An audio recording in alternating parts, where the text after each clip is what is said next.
Hey everyone, welcome to this deep dive, and today we're going to be looking at starting a hyper-local podcast right here in our neck of the woods, Deer Park, LaPorte, and Pasadena. Oh, yeah. And, becoming a voice for our community and sharing that local info, that really makes a difference. Yeah, and it seems like a lot of people are thinking the same thing. They really are. Remember when Adam Curry put out that call for more local podcasts? Oh yeah. The response was huge. Really was. Really shows you just how many folks out there are looking for that kind of content, stuff that's relevant to their lives. Exactly. And what's really cool is you don't have to be some kind of podcasting expert to jump in and get started. That's right. Our sources really emphasize that it can be as simple as just talking about what's happening around us. Yeah. Keep it simple. Like imagine you and a friend Yeah. discussing a recent city council meeting or a school board decision or even just some interesting local news. Absolutely. That's a podcast right there. It really is. You don't need, all the bells and whistles to Yeah. make something interesting. You get the fancy equipment. Yeah, especially when you're first getting started. Yeah. Think back to, some of those very early podcasts. Right. A lot of them started as just simple Skype calls between, two people who had something to say. And speaking of early podcasts, you know who comes to mind? Adam Curry Oh, of course. and John C. Dvorak. They launched their podcast, No Agenda, like 17 years ago. Wow. And they just sat down and talked about news articles. That's it. Yeah, it can be that simple. You can do the same thing. Exactly. But focusing on what's relevant to folks right here in Deer Park, Right. LaPorte, or Yeah. Pasadena. Great, keep it local. Yeah, keep it local. And that's the beauty of it, that conversational style. Mhm. It's key. It's about authentic engagement, right? Yeah. Making it feel like you're just listening in on a chat with friends, Right. who happen to know a lot about what's going on. And that's what people want. They want to feel like they're part of something. They do. Yeah. And it's also about community, right? Mm-hmm. The source even suggests reading listener emails on air, which I think is a great idea. That's a great idea. Really brings people in. Yeah, make them feel heard. Make them feel like they're part of the show. Exactly. Okay. So let's switch gears a little bit here Sure. and look at some of the practical advice that our source gives us. All right. They call them the golden rules. Love it. And the first one is consistency. Oh, that's so important. Yeah. Aim for, a weekly episode released on the same day Yeah. at the same time so people know when to expect it. Like clockwork. Yeah. Be reliable. Yeah. And also, don't get hung up on the length. No. Yeah. Just let the conversation flow naturally. let it breathe. Even short episodes can have a real impact Absolutely. if they're packed with those local insights that people are looking for. And you know what? Especially when you're trying to build a loyal audience. Yeah. In a specific area, like ours, Like ours, yeah. consistency is key. Yeah, yeah. So they know where to find you, when to find you. It's like a favorite diner that you go to. You know when it's going to be open. Exactly. You know what to expect. You know what to expect. That's a good analogy. And speaking of building an audience, you know what the source is a huge advocate for. What's that? Starting an email list. Oh, yeah. Might seem kind of old school, but In this day and age. I know, right? But it's a direct line to your listeners. It is. It's a way to connect with them on a more personal level. Cut through all that noise. All that noise, exactly. That algorithm. Right. Yeah, I like it. It's a way to really build that relationship. All right, so let's get a little technical now. Okay. The source really recommends going with a paid hosting service. Yeah. And I got to say, I'm on board with that. Me too. You want your podcast to be reliable, Absolutely. easily accessible, especially Right. if you want to be a resource for the community. Right. You want to make sure it's always there, Yeah. easy to find. Like we were saying, consistency. Exactly. Part of it. And the good news is Yeah. there are some great options out there that won't break the bank. That's what I like to hear. The source specifically mentions podhome.fm and rssblue.com, Okay. user-friendly platforms, and they have some really helpful features. They offer things like voice transcription, which can make your podcast more accessible, and they have automatic recommendations so that people can discover your show more easily. I like it.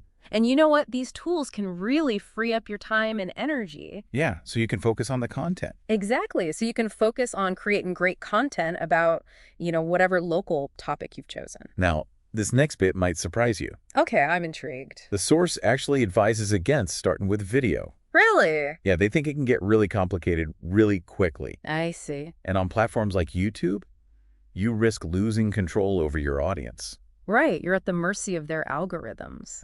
Exactly. And we were talking about that direct connection. Yes. You know, that's so important. Absolutely. And that's where the RSS feed comes in. Ah, yes, the RSS feed. This might sound a little technical. A little bit, but But basically, an RSS feed is a way for people to subscribe to your podcast and get new episodes automatically. right, it's like a direct pipeline to your listeners, Yeah. no matter what Yes. app they use to listen. No matter what. It's great. You know what's really encouraging? You don't need a ton of fancy equipment to get started. No, you don't. If you're on a budget, even your smartphone can work. In a pinch. Yeah. Most smartphones these days have decent built-in microphones. They really do. The most important thing is having something valuable to say. Content is king. It really is. Always. Regardless of the production quality. Right. People will forgive a little bit of audio roughness if you've got something interesting to share. I'm excited about this. Okay, so once you're ready to upgrade, Yeah. the source does offer some suggestions for affordable gear. Oh, lay it on me. For example, the Fifine XLR microphone. Have you heard of that one? Oh, yeah, the Fifine. It's a great option. It's a great option, delivers good sound quality without breaking the bank. Affordable and reliable. And these are just suggestions, Of course, of course. not requirements. You can always explore and find what works best for you. Exactly. And don't forget about headphones. Oh, the headphones, yes. So important. Good headphones are essential for monitoring your audio while you're recording. It's true. It's like having a second set of ears. You want to make sure everything sounds clear. Absolutely. No weird noises or distractions. Exactly. And there are so many options out there. There really are. So it's about finding a pair that you find comfortable. Right. And they give you accurate sound. Get good sound reproduction. You want to hear what your listeners are going to hear? Now, for those who want to dive deeper into the world of podcasting, Yeah. there's this amazing resource called Dave Jackson's School of Podcasting. Oh, Dave Jackson. He's a legend. Think of it as podcasting boot camp. I love that. You can learn everything there. Everything from, recording techniques to editing, even marketing your show. All right, so we've talked about the basics of getting started, We have from content ideas to technical a considerations. little bit of everything. But here's the big question. What makes hyperlocal podcasting so special, That is the big question. especially in a place like Deer Park, LaPorte, or Pasadena? Right. Why focus on our little corner of the world? Why? Why is it so special? I'm glad you asked. You know what's fascinating to me about hyperlocal podcasting? It's the potential to really connect with our community, on a deeper level. Think about it. You have the chance to highlight, those unique stories, Right. the hidden gems, the passionate people Yeah. that make Deer Park, LaPorte, and Pasadena so special. It's about shining a light on the things that might not make, national news. Right. But they matter a great deal to those of us who live here. Maybe it's interviewing the owner of that beloved family-owned restaurant over in Pasadena, or diving into the history of the Strawberry Festival in LaPorte, or discussing the impact of local environmental initiatives in Deer Park. I love it. There are so many possibilities. You can become a platform for those untold stories, a voice for the people, and issues that might otherwise be overlooked. Right, and don't forget about the power of community engagement. Oh, yeah. Imagine having local artists, musicians, or even city council members as guests on your podcast. What a great idea. It's like creating a virtual town square I like that. where people can come together, share their perspectives, and even collaborate on solutions to local challenges. A digital gathering place Exactly. for the community. And speaking of community, we talked earlier about the importance of building an email list. Yes, we did. Can you expand on why that's so crucial, especially for a hyper-local podcast? Sure. In a world that's just dominated by social media algorithms and all that. It's so noisy out there. It really is. An email list gives you that direct and reliable way to stay in touch with your listeners. Mm-hmm. It's like having a personal connection with each and every one of them. Cut through the clutter. Exactly. Get right to their invites. It's like a VIP pass to your content. I like it. You can share updates about your podcast, behind-the-scenes insights, and even ask for feedback. Oh, feedback's so important. It is.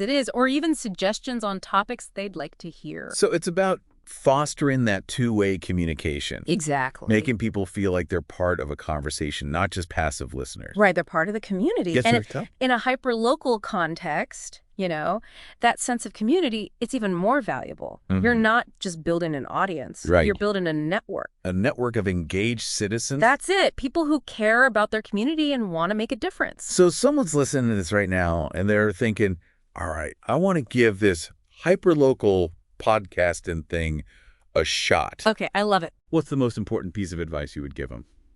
You know what? Don't overthink it. That's good advice. It really is. The beauty of podcasting is its accessibility.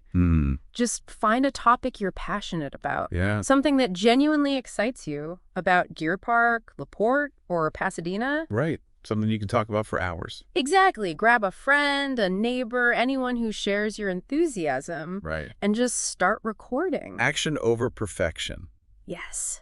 That's it. That's what I like to hear. Get those creative juices flowing. You mentioned earlier that we don't need expensive equipment to get started. Right. Could you elaborate on that a little bit? Sure. While the source does recommend upgrading your equipment eventually, Right.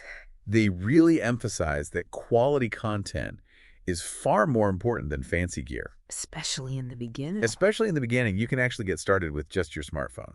Yeah. Most smartphones these days, they have surprisingly decent built-in microphones. They do. So focus on craft and compelling stories. Insightful conversations and the technical aspects will follow. You'll figure it out as you go. You will. That's what's so great about podcasting. It's a learning process. It is, and it's fun. And it's fun, yeah.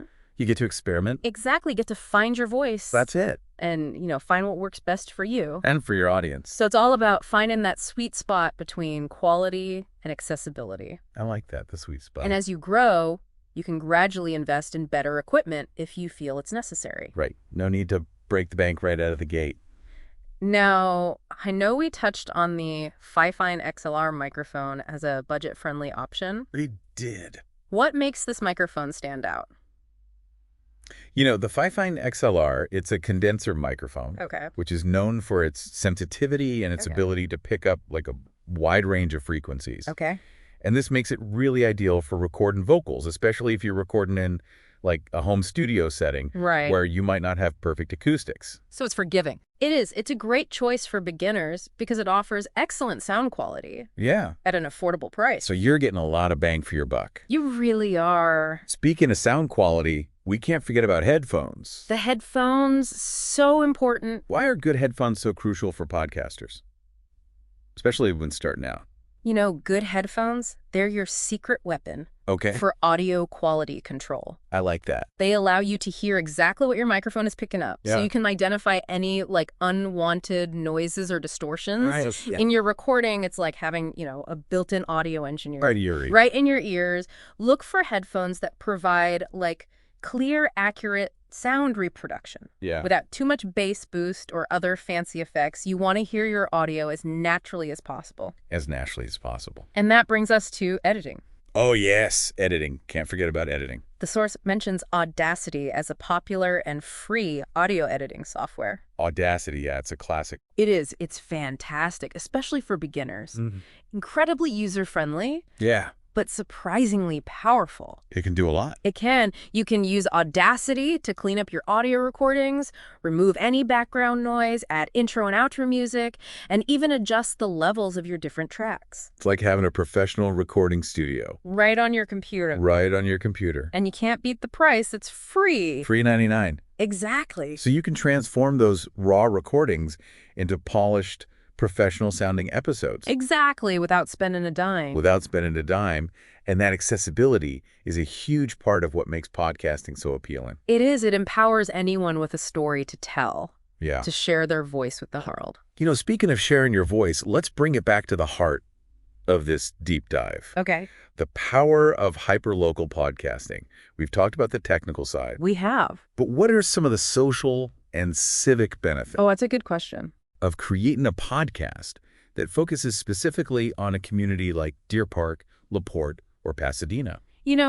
Hyperlocal podcasting has this amazing potential to foster a sense of community, Yeah. promote civic engagement, and even drive positive change. At the grassroots level. At the grassroots level, imagine a podcast that highlights the work of, local nonprofits in Deer Park, Right. interviews small business owners in LaPorte, or provides a platform for residents to discuss, like local environmental issues in Pasadena. It's like weaving together the fabric of our community. I love that. Connecting people, ideas, and initiatives in a way that traditional media often overlooks. It fills in those gaps. It does.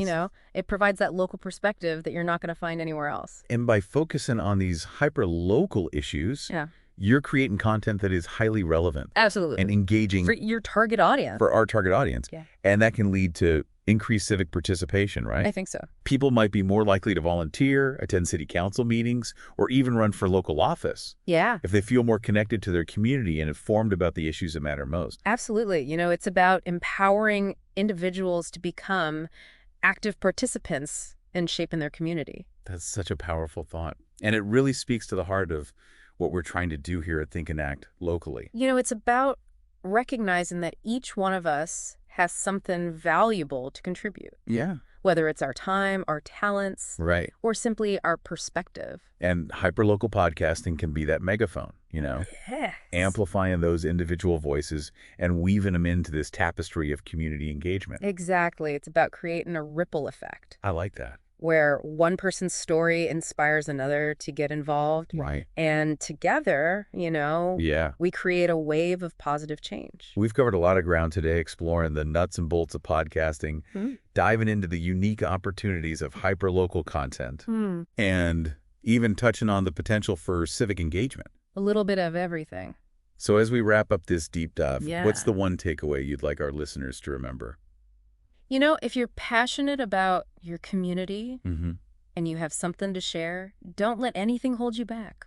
Right. Embrace the accessibility of podcasting. Yeah. Find your voice Find your voice. and start creating. You might be surprised by the impact you can have. It's about taking that first step. Yes. Even if it's just hitting record on your smartphone Right. and sharing your thoughts with a few friends, you never know where it might lead. You never know. And if you find value in what we do here at Think and Act Locally, we encourage you to visit thinkandactlocally.com/donate. Yeah, a link is provided in the show notes. Your contributions help us continue to provide valuable, actionable information to empower residents of Deer Park, LaPorte, and Pasadena. Thank you for joining us on this deep dive. We hope you feel inspired to think and act locally.